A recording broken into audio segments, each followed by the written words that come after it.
নমস্কার, আমি সেজুতি চলে এসেছি নতুন একটা ভিডিও নিয়ে। আশা করি আপনারা সকলে খুবই ভালো আছেন। আর এখানে সকাল থেকে যেহেতু বৃষ্টি পড়ছিল তাই জানলা দরজা কিছুই খোলা হয়নি। তো বিশেষ করে জানলা। তো সেই জন্য আমি ভাবলাম যে বৃষ্টিতে যখন থেমেছে একটু পর্দাটা খুলি, একটু আলো আসুক ঘরের ভিতর। আজকে আমার সাধারণত সমস্ত কাজ হয়ে গেছে। সকালে উঠে ফ্রেশ হয়ে পুজো করে তারপর ঘর ঝাঁট দেওয়া সমস্ত কিছু হয়ে গেছে। যেই কিছুক্ষণ জানলাটা খুললাম, পর্দাটা সরালাম, ওমা! অমনি বৃষ্টি নেমে গেল। এত জোর বৃষ্টি চলছে। যদিও সকাল থেকেই চলছে, তবু ভেবেছিলাম যে যা হোক একটু ছাড়লো। এই রবার গাছটা কালকে আনা হয়েছে, পরশুদিন আনা হয়েছিল সরি। আর কালকে আমরা এই হলুদ আর সবুজ পাতার গাছ এনেছি। একটা স্পাইডার প্ল্যান্ট এনেছি। আই থিংক ওটাকে স্পাইডার প্ল্যান্ট বলে, আমি শিওর নই। আর আমার এই ব্যালকনিটা আমার বর সাজিয়েছে। যেহেতু ও খুব গাছপ্রেমী, তো সেজন্য সমস্ত গাছ ওই সাজায়, ওই যত্ন করে। আরও অনেক গাছের অর্ডার দিয়েছে আনার জন্য। আর আমারও ভীষণ ভালো লাগে এই সমস্ত গাছ।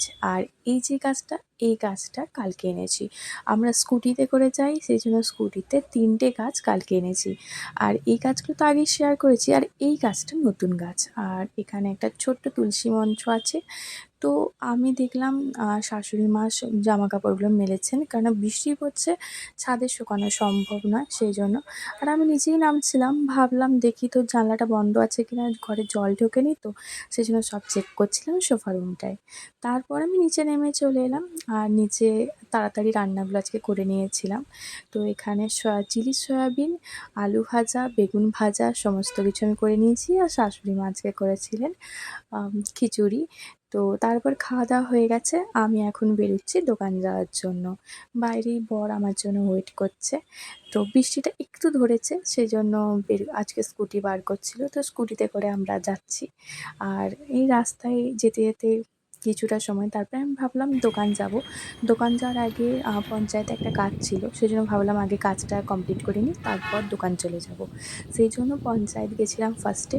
কিন্তু সম্ভবত কাজটা হলো না, একটু দেরি আছে। আর এই ঘরে আমরা ফিরে এসে আমি ভাবলাম রান্নাটা একটু সময় থেকেই চাপিয়ে দিই, তাহলে সন্ধ্যাটা একটু ফাঁকা থাকি। তো সেই জন্য আলু আর কাবুলি চানা একসাথে আমি সিটি মারতে দিয়ে দিয়েছি আমার প্রেসার কুকারে।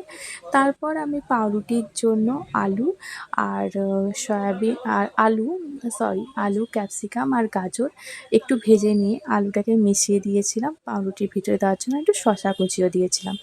বর খেতে ভালোবাসে আর খিদে লেগে গেছিলো, আমাকে বলছে তাড়াতাড়ি বানিয়ে দে তো আমাকে। তো সেজন্য ওর জন্য বানিয়ে দিয়েছি। শাশুড়ি মা, আমি আমরা ৩ জন খেয়েছি। শ্বশুরমশাই একটু বাইরে গেছেন।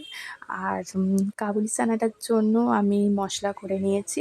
মশলাটা কীভাবে করছি সেটাও দেখে নিতে পারো। এখানে যেহেতু আমরা আমিষ খাই না, সেই জন্য এখানে নিরামিষই রান্না হচ্ছে।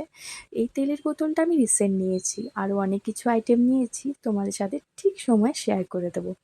আর আপাতত আমার ব্লগগুলো ভালো লাগলে আমার চ্যানেলটাকে সাবস্ক্রাইব করে আমার পাশে থেকো। আর এখানে টমেটোকে দিয়েছি, টমেটো আসলে কম ছিল, সেই জন্য যা ছিল ওটাই দিয়ে দিয়েছি। আর ৫ ফোড়ন, টমেটো, আদা, তারপরে এখানে সমস্ত মশলা একটু জলে নেড়ে দিয়ে দিয়েছিলাম। এই মশলাটা যখন হয়ে এলো তখন আমরা আলু আর কাবুলি চানাটাকে দিয়ে দিয়েছি।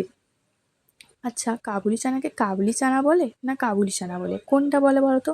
আমি তো ভীষণ কনফিউজ হয়ে যাই।